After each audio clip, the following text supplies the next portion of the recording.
Mas pinaigting pang kampanya kontra droga ng gobyerno, maaari raw paimbestigahan ang mga opisyal ng barangay na posibleng sangkot sa iligal na droga, ayon kay Presidential Spokesperson Ernesto Abella. Makibalita tayo kay Helen Quinanola.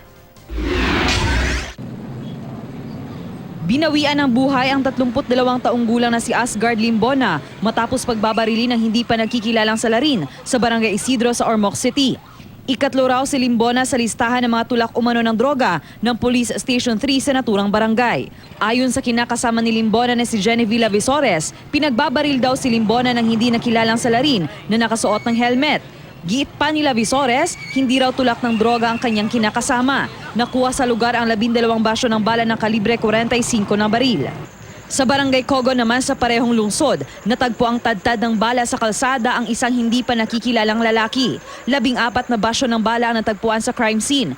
Ayon sa pulisya, nakuha sa bulsa ng biktima ang 5 sachet ng hinihinalang shabu. Binaril din ng isang hindi pa nakikilalang salarin ang isang umano'y drug financier at nasa top 10 ng drugs watch list sa bayan ng Clarin sa Bohol. Sa paunang investigasyon, pauwi na sana si Alma Arsales sa Behon alias Madam sakay ng kanyang motorsiklo. Nang tambangan siya ng 2 lalaking nakatakip ang mga mukha ng t-shirt. Sinubukan pa raw tumakas ni sa Behon pero nasundan pa rin siya ng mga salarin at saka binaril sa ulo. Patuloy ang investigasyon sa insidente. Namatay rin ang lalaking top 3 raw sa drugs watch list sa Bambang, Nueva Vizcaya matapos manlaban at subukang magpasabog ng granada. Ayon sa pulisya, sasalakayin daw sana nila ang bahay ni Eliazar Peralta pero nang makita raw niya ang mga pulis, tumakbo palayo si Peralta at sinubukan umanong magpasabog ng granada. Agad nagpaputok ang mga pulis at napatay ang suspect. Nakuha raw ng mga otoridad sa bahay ni Peralta ang mga homemade na baril at mga pampasabog, hinihinalang shabu, pinatuyong dahon ng marijuana at drug paraphernalia.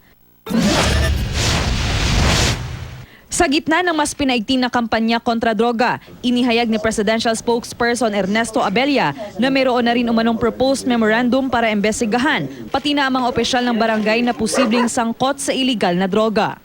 As per directive, everything should be done with regularity. Whether the pursuit of reducing the use of illegal drugs, if not totally wiping it out, must be done with regularity. Helen Quinanola, Nagbabalita, Pilipinas.